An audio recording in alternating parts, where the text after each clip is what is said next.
Welcome to season 13 of the Parenting Aces podcast, part of the Tennis Channel Podcast Network. I'm your host, Lisa Stone, and I'm so thrilled to be back for another season of great conversation, great learning opportunities, and meeting new people through the podcast. It has been such a fun journey so far, and I know season 13 is going to be another great year.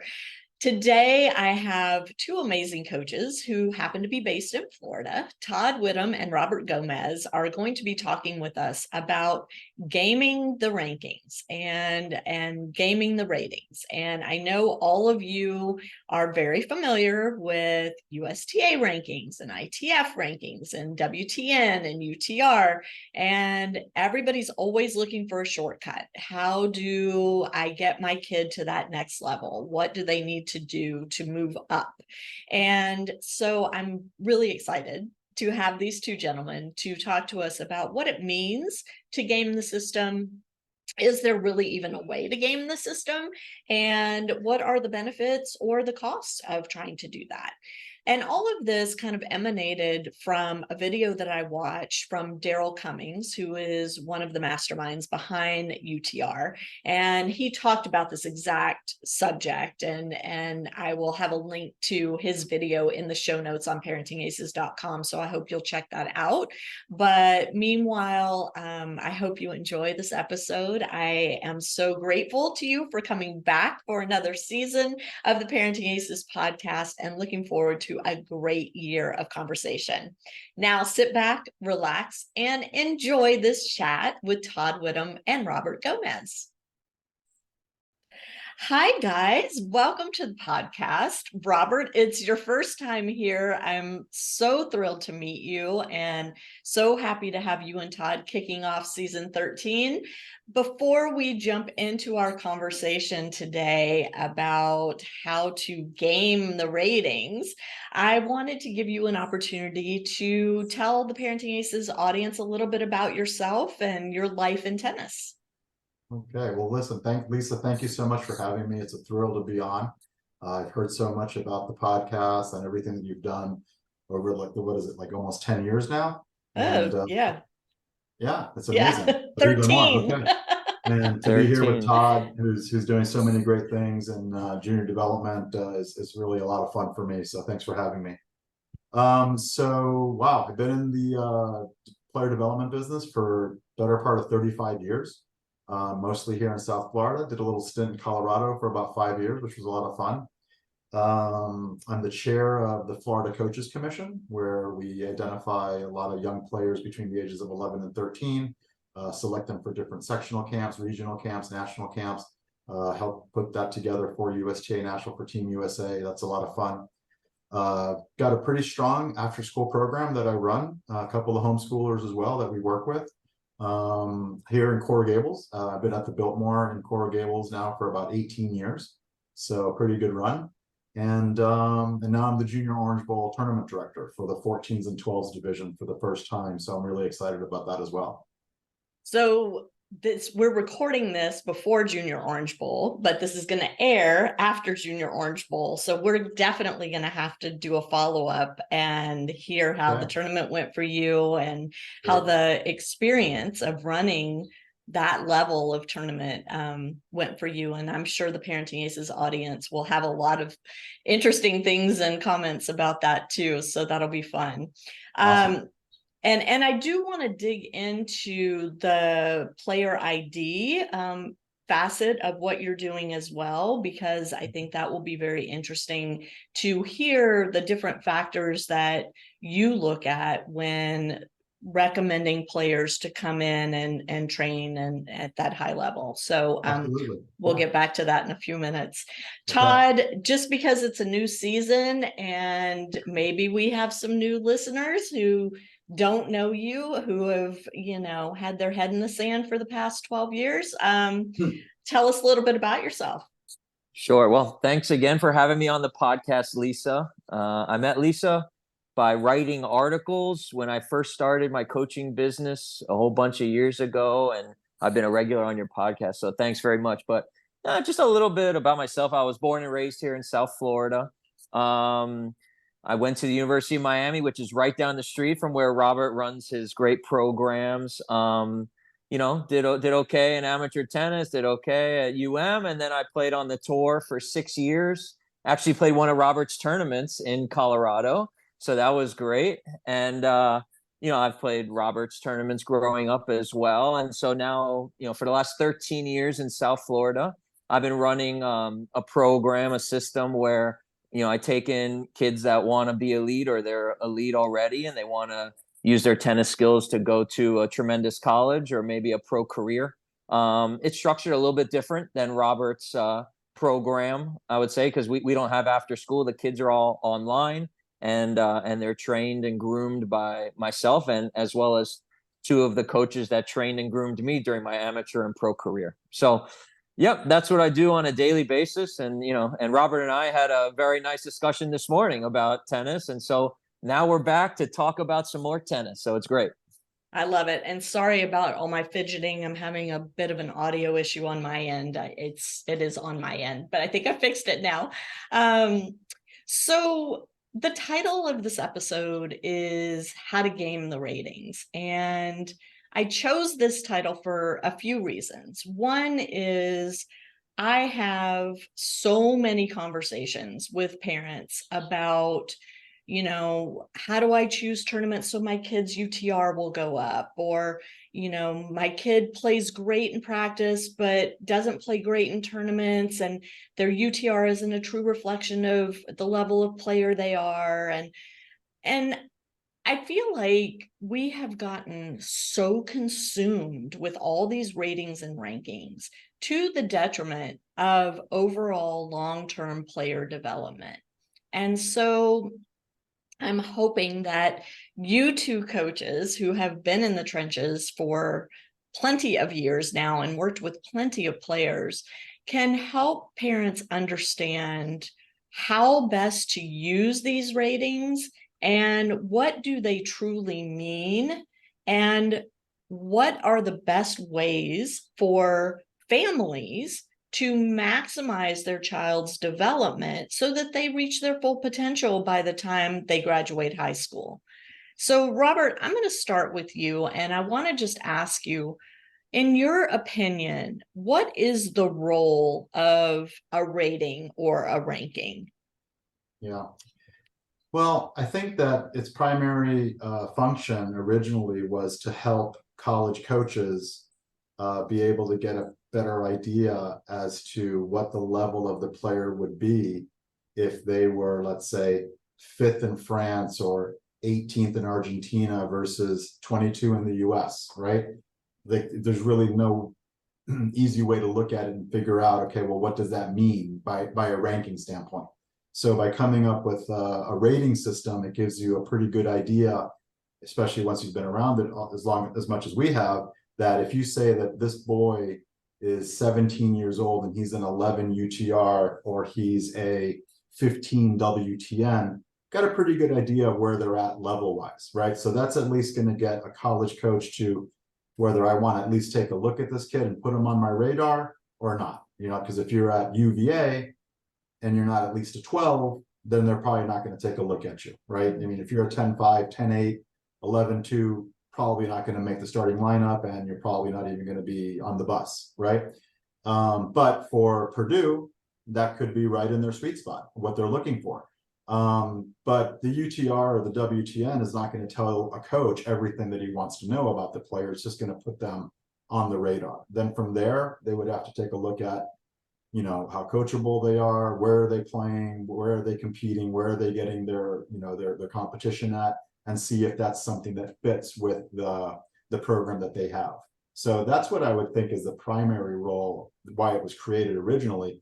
Why would a junior use it? Maybe as motivation, inspiration to kind of compare themselves. It's like a good way for them to maybe track to see if they're truly improving or not. Parent could use it for, for that purpose as well. But not to get, not to digress into too many things, but me personally, I'd say delete the app off your phone, because I think there's just way too much emphasis being put on it. And it's as a tournament director, I probably run one solid tournament a month. We just did a level 4 this past weekend. and I've already got emails from a parent, saying that the score was reported 6-1-6-2-6-3 when the score was really 6-1-6-3. Can I make that adjustment because it'll reflect on the UTR?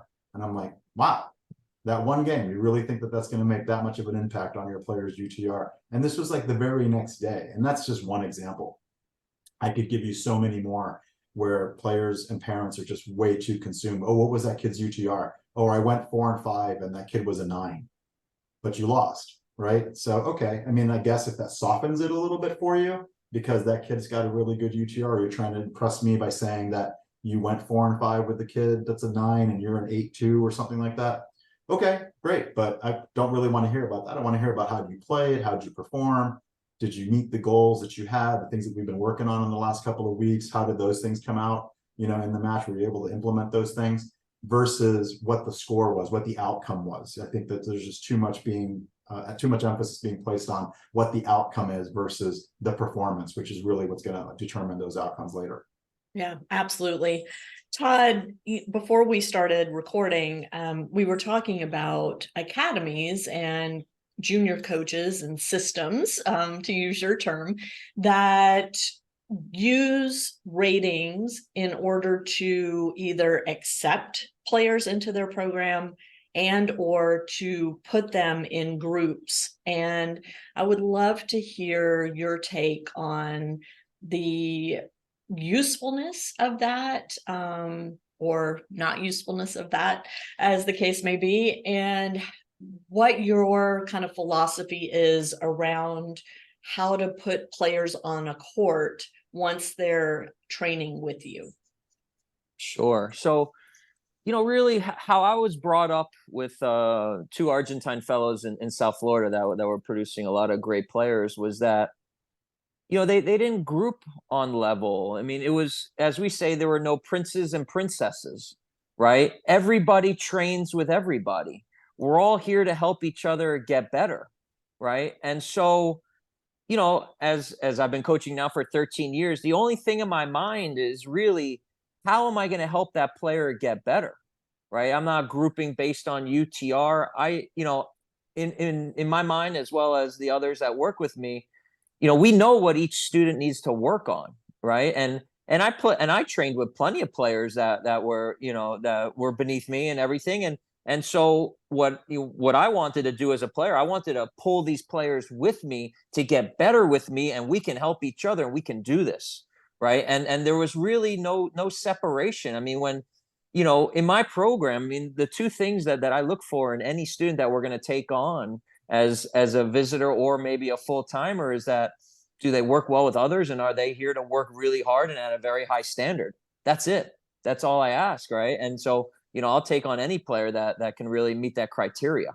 So, when I start hearing, the separation and you have to be this UTR or that UTR, I kind of cringe a little bit because, I was really never brought up, with that going on. It didn't exist. Right. Robert, when you are working with kids, how important, or is it even of any importance, what their rating, ranking, etc. is? Or what criteria are you considering when you are looking at someone to bring in to work with you? Right. So when I get a phone call from a parent of a player that I'm not familiar with, right, and they say, Johnny would like to get in your program, he's heard good things about you, what's one of the first questions I'm going to ask them is, are they a competitive player? If they're talking about the competitive program, obviously. And when they say yes, I said, okay, well, where are they level-wise, right? Just so that I get an idea, because we have 3 different programs for kids that can compete, and I want to make sure that I'm at least steering them in the right direction. So I'll ask them what their UTR is. Now, maybe I'm starting to ask a little bit more what their WTN is, but if they don't know that, then I'm thinking, okay, probably junior development, not quite our high performance program, because you would probably know that if you're competing on a regular basis, it's hard not to know and have heard of what a UTR is, right? That type of thing. Again, it's just to get them on the radar, and then after that, invite them out to that particular program and have them, just partake. I said, just bring your racket, be ready to train for the next 2 hours, and we'll see where you fit. So I think that's how we use it. If they tell me that they're 16 years old. It's a boy and he's a 5'2" UTR. Okay, so I have a pretty good idea of where they're at, right? That's a local level 6 player for the most part. They're not going to be competing at level 5s and level 4s and above. So I get an idea of where they're at. Then I'll invite them out and have take a look at them and see what their work ethic is like. What are their, what's their technique looking like? What's their upside? How many limitations could they possibly have? And then figure out whether we think that that's someone that's going to be a good fit for the program, and vice versa. We're going to be a good fit for them. So using that example, Robert, I'm curious, have you ever had a player come out that has a pretty low UTR for their age? And maybe it's because they don't play a lot of tournaments. Maybe they're a multi-sport athlete. Maybe they're, a musician or an artist, as well as an athlete. And they come out and you're like, okay, this kid can play ball. Let's get them in our high level group. Right. So yeah, no, absolutely. We have a kid right now who's probably the second best boy that we have in our program. Definitely got D3, college tennis written all over him. Just turned 18. He came to us, as I was talking to Todd about this morning, came to us as a 15-year-old playing tennis part-time and playing soccer full-time, travel soccer, the whole thing. Good athlete, really good wheels. And he decided at 15 that he wanted to become a tennis player full-time, stopped playing soccer, started playing tennis, and now he's a 10-1, 10-2 UTR. Very bright kid, goes to one of the better private schools here in the area. So absolutely, there are kids that are like that. But I suppose that you'd have to have that conversation, like, what are your goals? Like, what do you want to do? If it's that you just want to continue to play tennis part-time and continue to be a musician, continue to be, a dual sport, triple sport athlete, that's all fine and well. I encourage that. You do whatever you think works best for you and your family. But this may not be the right program for you, because the kids that are in this program are dedicated to, they want to play level 1 nationals. That's their goal. Whether they can achieve it or not is another story, but that's what they're striving for. So we have a lot of semi-private groups that we'll do around the program for kids that are a little bit more like that. They just don't want to make that commitment to it. But I feel that if you're going to be in a specific program, you have to have the goals that the program has and that the rest of the kids in that program have as well. Otherwise, I think it makes it a little more difficult to kind of improve together when a kid's not playing, not competing that often, because that's going to reflect sooner or later in their performance, even in practice. Right. Todd, have you had similar things happen with your system, where you've gotten kids where you see the UTR, you see the WTN, you see their USTA ranking or ITF ranking, and you're like, and then the kid gets there and you're surprised at how athletic they are, how quick they learn, pick up, the different nuances of tennis? Absolutely. I'd say it happens quite often, right? So that's why, I'm not in love with the UTR numbers. I actually don't pay attention to them. I mean, I have students, in fact, I have one main student, one of our full-timers, that we call him Data Boy, because he knows every time the rating, the ranking, the this, the that. So we call him, Pierre calls him Data Boy, right? So, for me, when a student comes to us the first time, they go through an assessment, and that's either private with myself or with Pierre. And the only thing that's going through my mind is, how to train this particular individual and how to maximize, their time with us for the given amount of time that they're going to spend with us. It could be a visitor for a certain amount of time, or it could be a potential full-timer. So that's the only thing that's going through my mind. It could be a student that is very high ranked or rated in the country. It could be a college player. It could be a professional player, right? The only thing that's going through my mind is, how can I help this individual get better? The numbers, they don't really, matter to me. And, in my system, we're not taking on masses of students. So if a player happens to come in that's a little bit lower level, I have the staff where we can go through, very small little group or private attention for that individual, so that we can, get them up to a higher level, hopefully, quicker than normal. Right. So, that's really the way that I look at it. Love it. Robert, again, we're calling this how to game the ratings. Is there a way to game the ratings? What does that look like? Yeah. Well, what I've noticed, and Todd, I don't know, how you feel about it, is that when I see players that expose themselves to higher rated players, because, for example, UTR, one of the main differences from WTN is that UTR is more how many games did you win, right? Or how many games did you give up, It's going to affect your rating. Where with WTN, it's more based on wins and losses, sets won, sets lost. Not so much, it doesn't make a difference in WTN if you lost 7-5, 7-5, or you lost 6-1, 6-1. Whether you agree with that or not, that's beside the point. That's the way the system is, or the platform has worked. So, I forgot the question now. I'm so sorry. Is there a way to game it? Oh, yeah. So is there? Yeah. So what I see players are doing, like you see some 15, 16-year-old kids, they're going to play, let's say, the Battle of Boca, right? Which is a weekly UTR event with prize money that has been basically become like the landing point for what I think is probably the best tennis in the state of Florida week to week, with the exception of maybe like the Orange Bowl coming up next month or the Eddie Herr. Week in and week out, you're not going to find better competition than you're going to find at the Battle of Boca. So some kids will go there, and let's say that they're a 7 UTR and he's a 15-year-old boy, and he's being exposed to some players that are 8s and 9s, and he's playing them relatively competitive, right? Competitively. I didn't win the match, but he managed to win 6 or 7 games off that kid, and his rating is going to go up. Versus that kid playing, I would say that that is more like a solid level 6 player or a level 5 player, right? And having to play kids that are either just below his UTR or her UTR, or even or just above, where if you win, beat, or lose to those players, depending on how bad you lost, obviously, or how bad you beat them, may not really affect your UTR that much. But from a developmental standpoint, could be much better for you, because if that's my theory. I mean, I'm more of a merit-based guy, when it comes to my philosophy.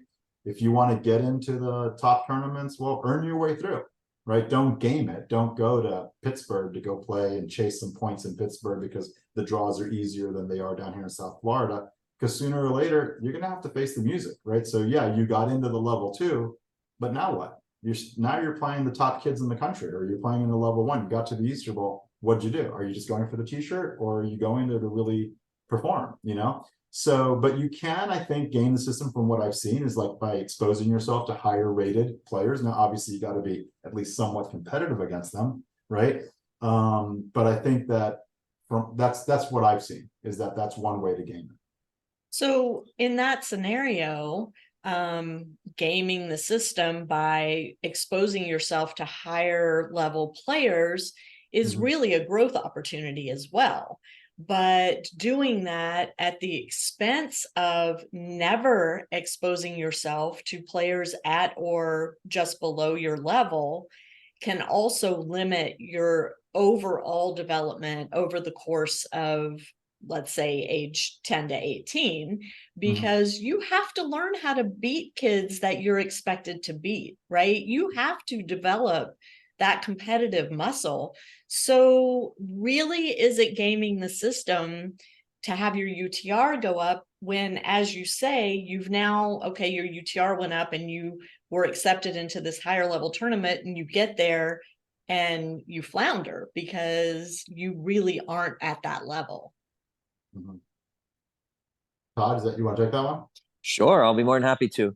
I had this discussion with the students this morning. It's been raining. I'm sure it's raining in Miami. Actually, it hit you guys in Miami before it hit us a little further north. We're actually getting rain in SoCal today too, so I don't know what the heck's going on. Oh my good, raining in California. That's weird. In this whole development thing, the beautiful thing that I feel, about tennis is that it's an individual sport, and you need to look yourself in the mirror and say, how am I going to get better? Right? The best tennis players that I've had in my program, there was not even a discussion about a ranking or a rating. It was, what do I need to work on every single day to get better? And then when you're getting better, you're going to be beating players. And then you're ranking, rating, whatever you want to call it, whatever system, it's going to naturally go higher. Now, the parents and the kids, what I've heard over the last bunch of years is just utterly surprising, right? Todd, I'm an 8 UTR. I'm playing a 6. Should I play this tournament? I don't know if I should play. I mean, if I happen to lose a certain amount of games, you know, I might, you know, my rating, you know, is going to go down. And the only thing that comes to my mind when I start hearing these things is, number one, that's not a positive way to think about it. Number two, you're chicken, you're scared shitless, right? No offense, sorry. But that is not the mentality of someone who's a go-getter that is going to go out there and kick butt and is getting better, and they're going after it, right? And so if it's coming from a parent, I'm thinking to myself, man, what is that doing to the child? Right? That's not showing your child that I believe in you. You're doing great. Go out there and kick butt, right? It's the other way. And so, you know, I have trouble relating to that because that was never really the case. You know, when Pierre was putting me in tournaments, and he says, Todd, I made sure that you were solid. And when I put you in a tournament, you know, you were ready to go really far in that tournament, right? Quarters, semis, finals, win the thing, whatever it was. And sometimes I did, and sometimes I didn't, but I was ready to compete. I was trained and ready to go. And so the things I'm hearing today, I mean, it's just not a high level, you know, mentality, right? And it's just surprising. It's utterly shocking to me. Yeah. So Robert, I want to go back to your role as a talent ID person, for lack of a better term, with USTA. Does WTN, UTR, USTA ranking come into play at all when you are deciding who to bring in for additional high-level training? Yeah.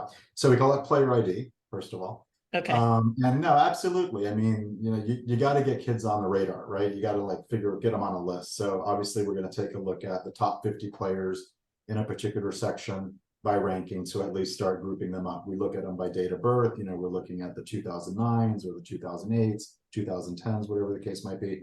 And then, you know, prior to the camp, we figure out, okay, how many of each birth year do we want, you know, in that grouping. So we take a look at who we think are at least the highest ranked players. Of course, then we put the WTNs next to them to kind of get an idea where they are level wise, because you might have a kid that is only, let's say, 40th in the state, but their WTN or UTR is more like top 20 in the state. They just haven't maybe played enough tournaments, or they just aged from the 10s and they're catching up, whatever the case might be, right? Or they just moved out of the 12s and now they're playing in the 14s, so their ranking isn't quite where it is, but their level's still quite good, right?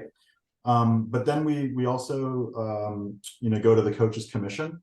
We you know, I've got a really good network of coaches throughout the entire state, and ask them to take a look at some of these players, and can they identify some players that might be under the radar. You know, maybe they don't have the funds, you know, the means to be able to get out there and play that many tournaments, or to get a lot of coaching, but their parents are both really good athletes. Maybe one of them was a former player, which I think, you know, is also, you know, very often you know, a good thing. And hey, can you identify maybe some of these wildcard kids, you know, that really need to be looked at, that might get missed, you know, that type of thing. So we rely on the coaches to take a look at that and say, hey, you know what, I saw this kid at a tournament. They just moved into the section not too long ago. Looks like they don't have a tremendous amount of money. They're pretty limited on how many tournaments they can play, or the kid takes one lesson a month. Maybe this is someone that you may want to take a look at and you know, plant some seeds with them and their family. Right. And my takeaway from everything you just said is that, yes, ratings and rankings come into consideration, but by no means are they the sole determining factor of whether a player has potential to develop to a very high level if provided with the appropriate circumstances, meaning coaching, opportunities to compete, yada, yada, yada.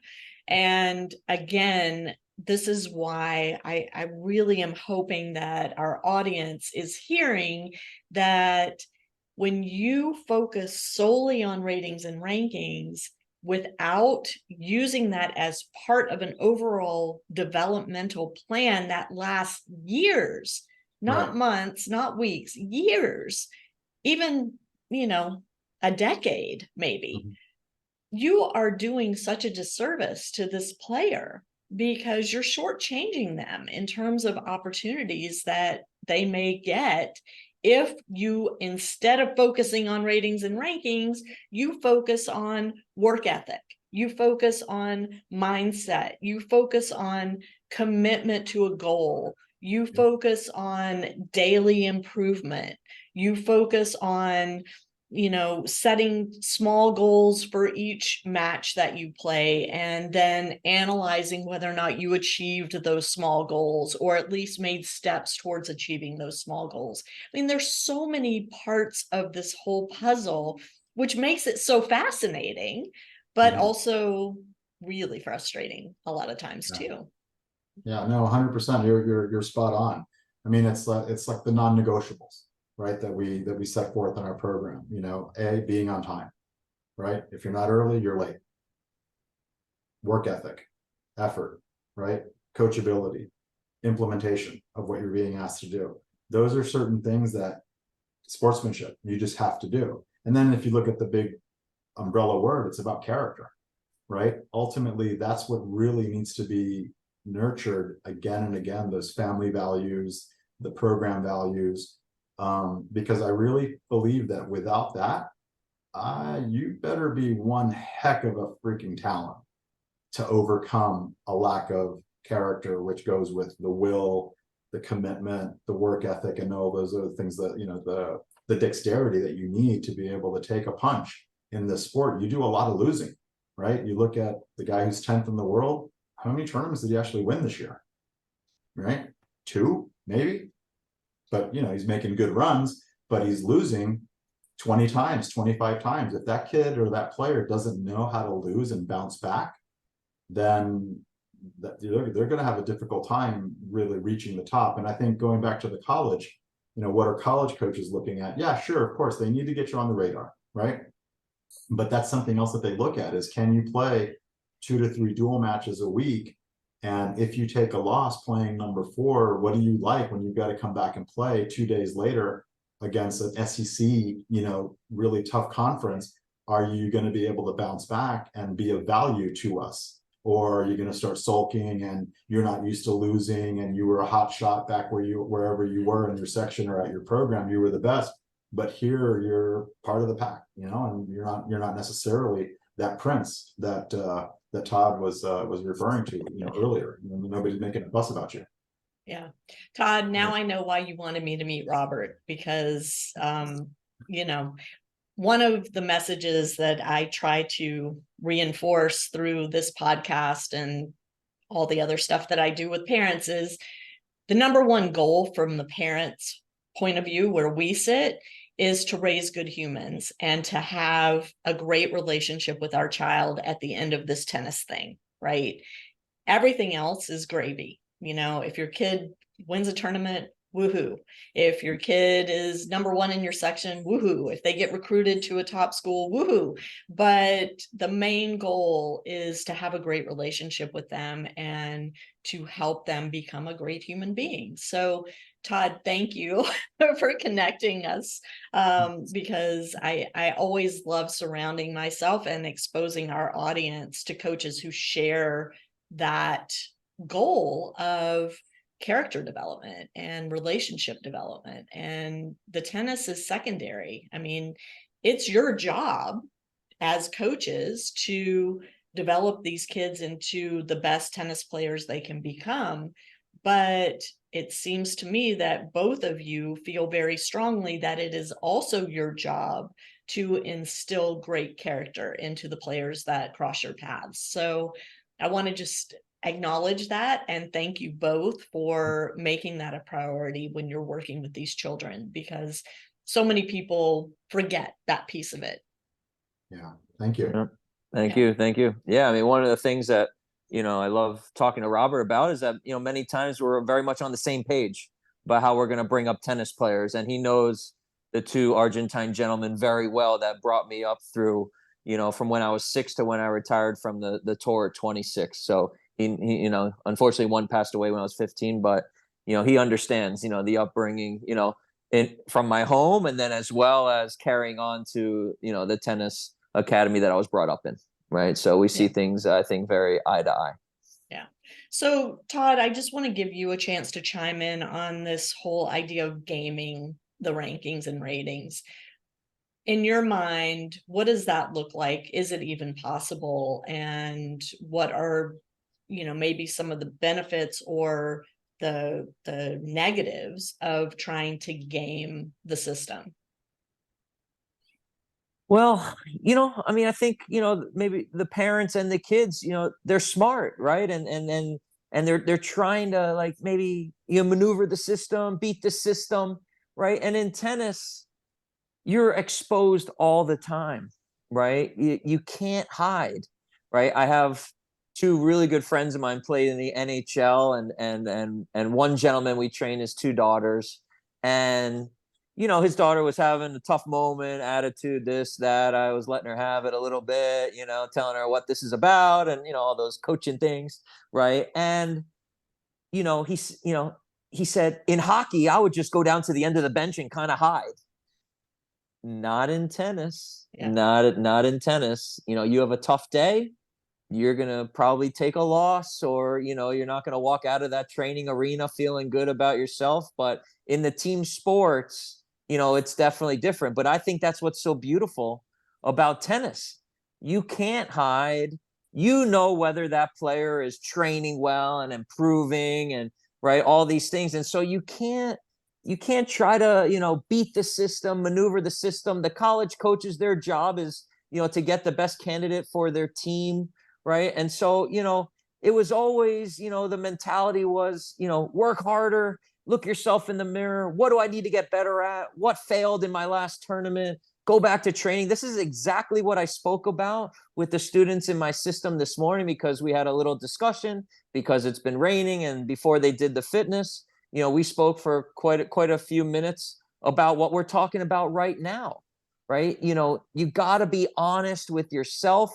And I believe that all these skills, that the kids are learning are going to carry on post tennis. And I think it's beautiful. And when I look back on, not only my parenting, but also, my coaching, it was tremendous for me, right? That, I had these individuals, to really help and guide me throughout my childhood. And to hold you accountable, right? I mean, you've talked about Yes. that quite a bit. And when your mom was on the podcast years ago, we talked about that too, is, part of the coach's job and the parent's job for sure is to hold our children accountable when they aren't doing the things that they've committed to do.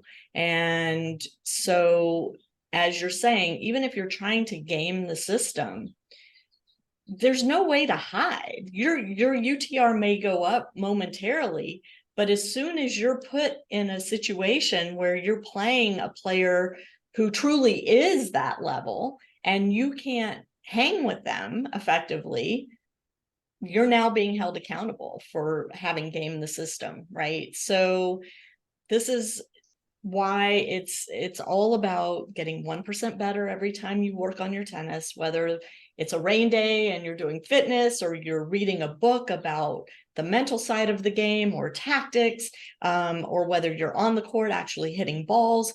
Every time you work on your tennis, if you get 1% better, that 1% snowballs, and all of a sudden you don't have to game the system because your racket's doing the talking for you. Right. Yeah. Absolutely. Part of the discussion this morning also was about quality time on the court. Right. And so, Robert, he has some homeschooled students, like he said, but he runs an after school program.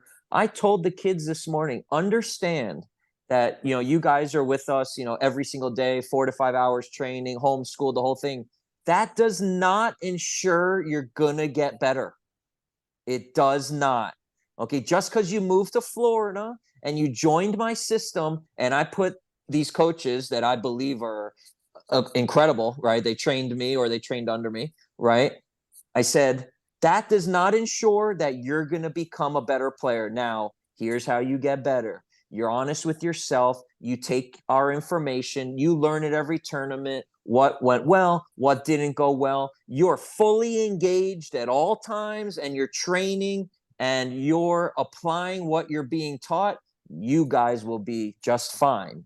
Now, if it's any other way, now the improvement will be slower, right? You'll get better, but maybe not at the rate that you would like. So now you guys are accountable. Right. Right. I love that. Robert, you talked about earlier that, that the ratings are reflections, and you can kind of use them to gauge if you're getting better, if your numbers are going up or not going up.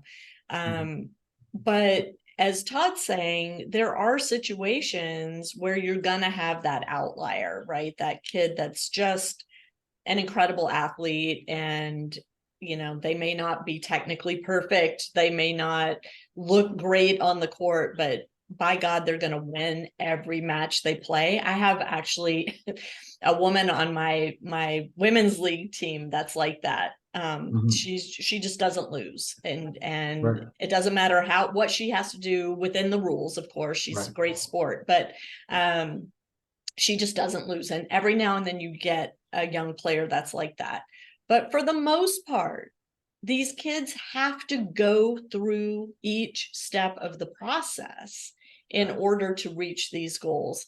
And I'm wondering if you have any last words of wisdom to share with our audience about why we need to kind of set aside looking at the ratings and rankings. And you've already said delete the apps off your phone, and I love that. But any other words of wisdom to share before we wrap this thing up? Yeah, so I think if I was a parent and I saw that my child had some ability and that they really had a passion for the sport, the first thing that I feel that they should probably do is to find a place that has a history, a track record for developing some players.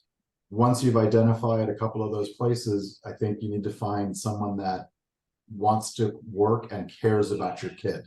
I think, to me, that's probably the number one factor in seeing that my kid's going to be looked after, right? Because the coach may know a lot, has a great track record, has gold balls coming out of his ears, all the past players that he's worked with. But if he or she doesn't really care about your kid, then it's not really doesn't really make that much of a difference, So you can have someone that maybe doesn't have quite the track record. So someone that's trying to cut their teeth, they're 24, 25, they're wanting to make their bones, and they really have taken a shine to your kid and they really are interested in helping them out. And then monitor it, and then let them do their job, let them work with them.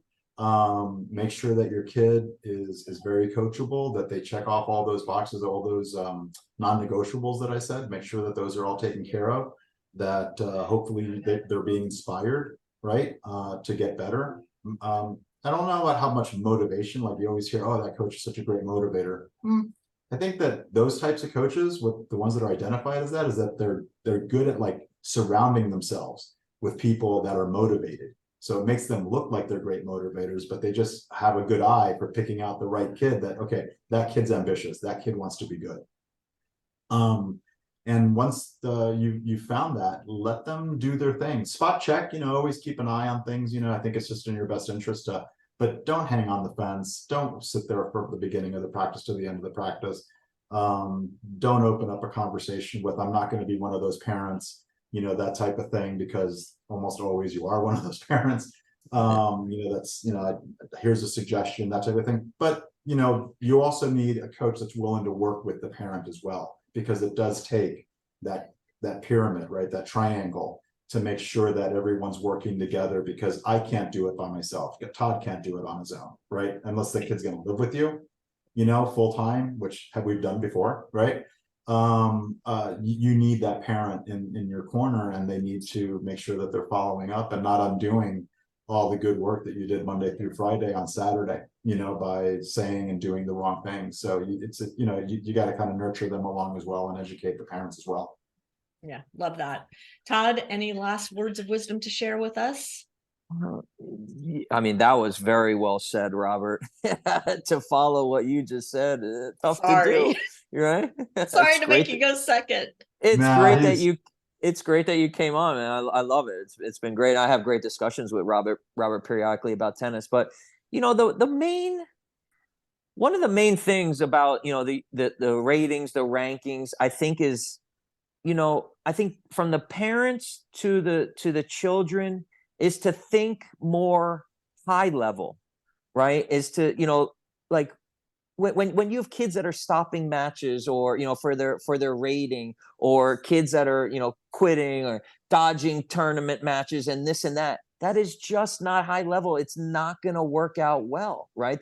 That's not the way to do this, right? If, and coming through the two Argentines, the whole thing was, if you're going to do this, we're going to do it right, or we're not going to do it at all. And that was from my parents as well as the coaches. If you do it at 100%, and you see how far you can take it. If not, then it's not worth doing this. Mm-hmm.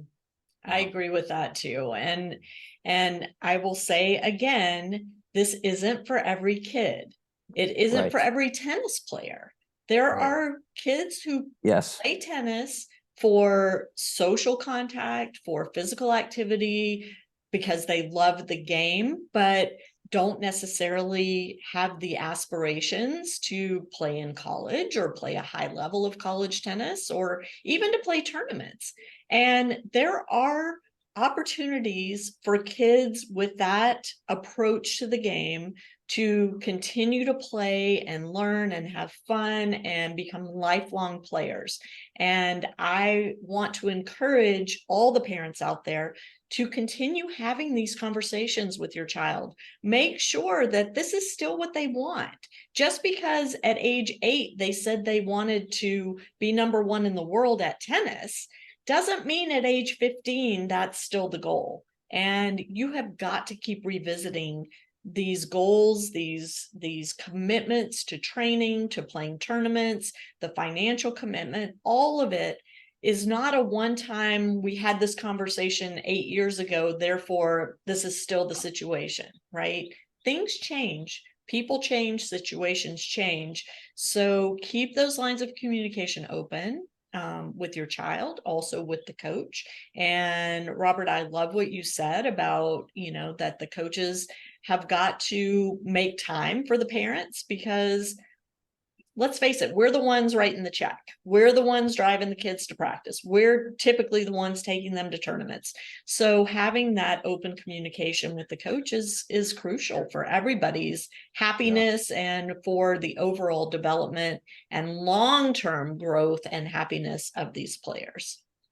Yeah, 100%. Absolutely. So guys, thank you so much, Todd Widom, Robert Gomez. Loved having you on. What a great way to kick off season 13 of the Parenting Aces podcast. Can't wait to get you back. Robert, best of luck with Junior Orange Bowl. Again, as I said, we're recording this before the tournament. It's airing after the tournament. So can't wait to hear how it goes. Todd, I'm sure I'll see you back 12 times in the next year, because we always have stuff to talk about. And Robert, you have an open invitation to join us anytime. Would love to get you back on. Thank you very much. I can't wait for the next one. Absolutely. To my audience, thank you so much for tuning in. We will catch you next time on Parenting Aces.